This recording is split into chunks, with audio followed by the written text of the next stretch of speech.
के साथ जो कुछ हुआ उसके लिए मुस्लिम समाज का नाराज़ होना ज़रूरी था, क्योंकि मुख्तार अंसारी तो एक अपराधी है और एक ऐसा अपराधी जिसके साथ इससे भी ज़्यादा बुरे बर्ताव होने चाहिए। लेकिन पंजाब से उसे यूपी की बांदा जेल में शिफ्ट किया गया, तो तमाम ऐसे मुस्लिम लोग हैं जो मुख्तार के समर्थन में आज भी बातें करते हैं। वो ऐसा इसलिए भी कहते होंगे क्योंकि वो उनके नेता भी थे। 5 बार का विधायक मुख्तार फिलहाल बहुत परेशानियों में। लेकिन सबसे बड़ी बात यह है कि सोशल मीडिया पर ज़्यादातर मुस्लिम समर्थकों ने या तो ये कहा कि मीडिया बहुत बुरा काम कर रहा है, मीडिया का रोल ठीक नहीं था पूरे प्रकरण में, या तो मुस्लिम समाज के लोगों का ये कहना है कि योगी आदित्यनाथ पूरे मामले में बदले की भावना से कार्रवाई कर रहे हैं। लेकिन क्या एक मुस्लिम अगर वो अपराधी है तो उसे छोड़ देना चाहिए? तमाम ये समर्थक जो बातें कर रहे हैं उनके लिए पेश एक रिपोर्ट।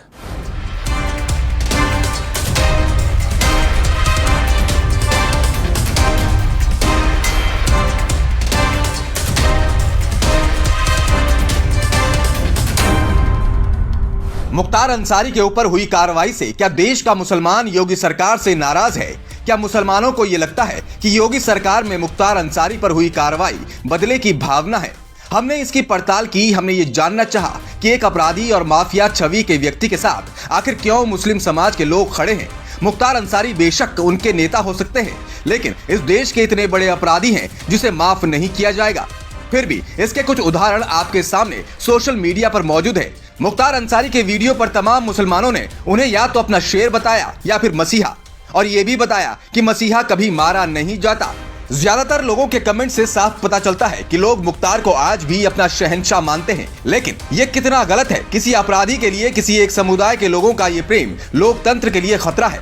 हमारी टीम कुछ मुसलमानों के पास पहुंची। हम ये जानना चाहते थे कि क्या वाकई में मुख्तार अंसारी के ऊपर हुई कार्रवाई पर सरकार के साथ है या राज्य सरकार के फैसले से मुसलमान बेहद खुश हैं। अबुल कलाम जी, अभी मुख्तार अंसारी को रोपड़ जेल से बांदा शिफ्ट किया गया, क्या कहना है इस पे? क्या सरकार ने जो कार्रवाई की है वो अच्छी की है? अब सरकार और मुख्तार अंसारी के बीच की क्या बात दरमियान की इसमें तो हम नहीं जानते, लेकिन कानून अपना काम करता है। हाँ, अब कानून के अंतर्गत अब राज्य सरकार की ये भी हो जाती है कि मुख्तार अंसारी को जेल में सुरक्षा प्रदान करे, और अदालत की ये जिम्मेदारी हो जाती है कि अगर अपराध सिद्ध होता है तो दोषी ठहराए, बीच का आदमी तो कुछ नहीं न कर सकता। इसलिए सरकार से भी अच्छी उम्मीदें हैं और अदालत से भी उम्मीदें। अभी मुख्तार अंसारी ने कल पेशी में कहा कि उनको वकील से नहीं मिलने दिया जा रहा है, उनको परिवारजनों से नहीं मिलने दिया जा रहा है, तो क्या इस तरह से प्रशासन कर रहा है वो सही कर रहा है उनके साथ? देखिए, उत्तर प्रदेश में कोई मुस्लिम चेहरा नहीं। आजम खान भी कोमा में चले गए और डॉक्टर अयूब साहब हैं और लोग हैं, तो ये लोग सिर्फ वोट की राजनीति करते हैं। और अब भारतीय जनता पार्टी की क्या उसमें रणनीति है कि पंजाब से इनको वहाँ लाया गया है, लेकिन हमारे देश में हमारी सोच ये है कि मुस्लिम वोट का ध्रुवीकरण करने के लिए मुख्तार अंसारी का जबरदस्त इस्तेमाल किया गया। योगी बदला ले रहे हैं, इसके बारे में क्या कहना चाहेंगे? नहीं, इसमें हम कोई टिप्पणी नहीं करेंगे, क्योंकि जब कानून का मामला है, कानून अपना काम कर रहा है, तो किसी के बेस पर यह नहीं कहा जा सकता है कि कौन बदला कर रहा है और कौन मदद कर रहा है। प्रशासन से आप क्या कहना चाहेंगे? प्रशासन से अच्छी उम्मीदें हैं। मऊ और गाजीपुर क्षेत्र में एक बात बहुत चर्चा में होती है, हिंदुओं के ऊपर हमला करने वाला मुस्लिम नेता ही मुसलमानों का मसीहा होता है। इसका उदाहरण ये भी मिलता है कि 2019 के लोकसभा चुनाव में मुख्तार के भाई अफजाल अंसारी ने बीजेपी के तमाम प्रयासों के बावजूद बीजेपी उम्मीदवार और उस वक्त के तत्कालीन सांसद मनोज सिन्हा को भारी अंतर से चुनाव हरा दिया, क्योंकि उस वक्त भी मुख्तार अपराधी था और उस वक्त भी उस पर सरकार की नजरें टेढ़ी थी। लेकिन क्या लोगों की सोच नहीं बदली? यही कारण है कि ज्यादातर मुस्लिम लोगों ने जो प्रतिक्रिया सोशल मीडिया पर दी है उससे साफ है कि वो इस कार्रवाई से नाराज हैं। लेकिन हमने भी ये जानना चाहा कि आखिर क्यों नाराज है, इसलिए हमने कुछ और लोगों से बात की। मुख्तार तो अपराधी है और अपराधियों का हर्ष इससे भी बुरा होता है, फिर मुख्तार अंसारी के साथ खड़े होना या मुख्तार अंसारी को मसीहा बताना, ये तो कानून के खिलाफ है। मुख्तार के भाई के ऊपर कार्रवाई क्यों हो रही थी? क्या ये सोची समझी राजनीति उत्तर प्रदेश सरकार द्वारा, क्योंकि एक मुसलमान चेहरा है वो? ये उनका अपना निजी मामला है। हाँ, आपने सुना होगा इसके पहले जो है कि योगी जी ने खुद जो है कि बयान दिया था इसके पहले भी, हाँ, कि 16 साल पहले, लगभग 16 साल पहले योगी जी ने खुद मतलब कि इस बारे में कहा था कि हम देख लेंगे सबको। हाँ, तो बदले की राजनीति हो रही थी इनके साथ। हाँ, और क्या, वो सोची समझी एक साजिश हो रही थी। मुख्तार भाई सरकार और संविधान जो है कि सरकार को बेनकाब कर दी। हाँ, जिस तरह से लाया गया अभी आपने देखा होगा कि अभी इलाहाबाद हाई कोर्ट ने जो है 104 NSA कानून लगाने वालों पर 94 लोगों पर NSA हटा दिया इलाहाबाद हाई कोर्ट ने, आपको भी पता होगा। अब आप ही बताइए, और जो संविधान की जो इज्जत लोग करते हैं उनको भी पहले ही से पता है कि योगी सरकार जो है कि ये सिर्फ अपनी निजी दुश्मनी निकालने के लिए हमारे भाइयों पर NSA लगा रही है और बाकी कुछ नहीं है, सिर्फ उनकी अपनी निजी दुश्मनी है, बस उसी वजह से। लेकिन मुस्लिम समुदाय के ज्यादातर लोगों ने जहां भी सोशल मीडिया पर लिखा है वहां ये साफ है कि मुख्तार अंसारी के साथ हैं और सरकार के खिलाफ। लेकिन देश तो लोकतांत्रिक है, मुसलमानों को भी यह समझना होगा कि वो माफिया है और माफिया की जगह जेल के अंदर या फिर नर्क में होती है। योगी सरकार में इस बार गाड़ी नहीं पलटी और ना ही मुख्तार अभी तक नर्क में पहुंचा, लेकिन काल कोठरी में जरूर है। एक ऐसी काल कोठरी में जहां योगी की निगाहें हैं। 24 घंटे लखनऊ में उसकी मॉनिटरिंग की जा रही है, पल पल की तस्वीरें सरकार देख रही है। खबर ये भी है कि मुख्तार बेहद परेशान है। मुख्तार जितना जेल के भीतर परेशान है, खबर ये भी है कि कुछ लोग उतने ही बाहर परेशान हैं। क्या मुख्तार अंसारी के लिए जो योगी आदित्यनाथ की सरकार में किया जा रहा है वो कम है? कुछ लोग ये भी मानते हैं कि और भी अपराधी हैं, लेकिन मुख्तार के अलावा योगी सरकार की उन पे नजर नहीं है। लेकिन यहाँ और अपराधियों की बात करना ठीक है, लेकिन इस पूरे प्रकरण पे जो लोग सोशल मीडिया पर ये बताने की कोशिश कर रहे हैं कि मुख्तार अंसारी सही था, या मुख्तार अंसारी उनका नेता है, या मुख्तार अंसारी ही उनका माई बाप है, वो लोग पूरी तरह से गलत है।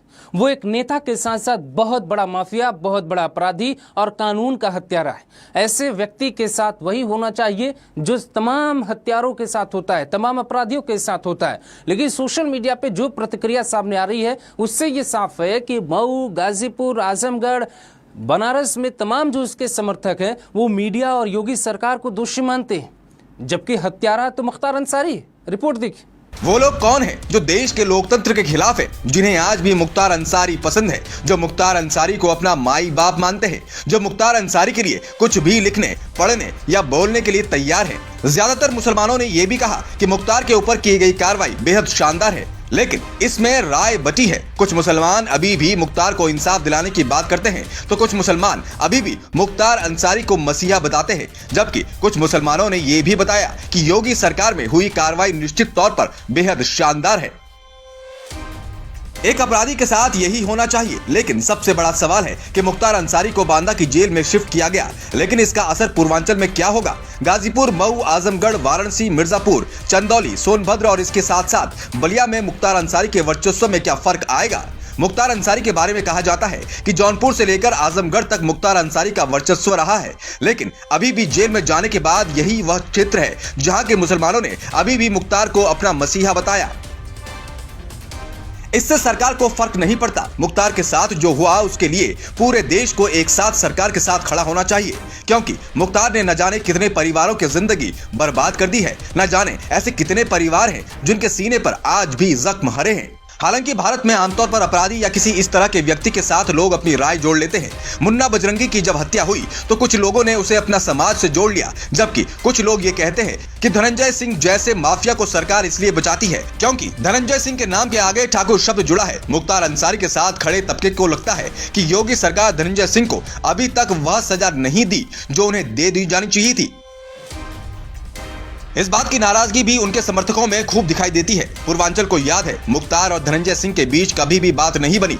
दोनों एक दूसरे की आंखों में कभी नहीं भाए। ना तो मुख्तार धनंजय को बढ़ता देखना चाहता है और ना ही धनंजय मुख्तार को बढ़ता देखना चाहते हैं। उन दोनों के समर्थकों को देखा जाए तो साफ है कि अभी भी लोग यही चाहते हैं कि जैसा मुख्तार के साथ हुआ वही धनंजय के साथ भी होना चाहिए। लेकिन सवाल यह है कि अगर धनंजय पर कार्रवाई नहीं हो रही है तो क्या आप मुख्तार अंसारी जैसे माफिया का साथ दे बैठे थे? ये एक बेहद गंभीर सवाल है। Special desk, global Bharat TV. तो क्या मुख्तार अंसारी के समर्थन में आप भी हैं? क्या लगता है आपको कि मुख्तार के समर्थन में बोलने वाले लोगों की बातें ठीक है या उनका कहना ठीक है? कुछ लोग मानते हैं कि ये लोकतांत्रिक देश है, सबको बोलने का अधिकार है। लेकिन फिर ये सवाल खड़ा होता है कि बोलने की आज़ादी कहाँ तक? क्या आप एक अपराधी, एक माफिया, एक डॉन और कई लोगों के हत्या के आरोप में जेल में बंद मुख्तार को बचाने की बात कर सकते हैं? योगी सरकार ने जो उनके साथ किया वो कोर्ट के मुताबिक किया। सुप्रीम कोर्ट के आदेश के बाद मुख्तार को यूपी जेल में शिफ्ट किया गया। लेकिन इसमें कुछ मुसलमानों को जो बुरा लग रहा है ये बहुत गलत है, इस देश के लोकतंत्र के लिए भी, इस देश की कानूनी व्यवस्था के लिए भी। क्योंकि मऊ गाजीपुर में मुख्तार अंसारी के बारे में ये बातें कही जाती हैं कि जो उनके समर्थन में रहे या जो दूसरे समुदाय के लोगों पर अत्याचार करे वो उनका नेता है। लेकिन ऐसा नहीं। योगी आदित्यनाथ की सरकार में मुख्तार अंसारी के साथ जो कुछ हो रहा है हम उसका खुलकर समर्थन करते हैं। उम्मीद है आप भी करेंगे। लिखिए अपना कमेंट और बताइए कि आप मुख्तार के साथ हैं या योगी के साथ।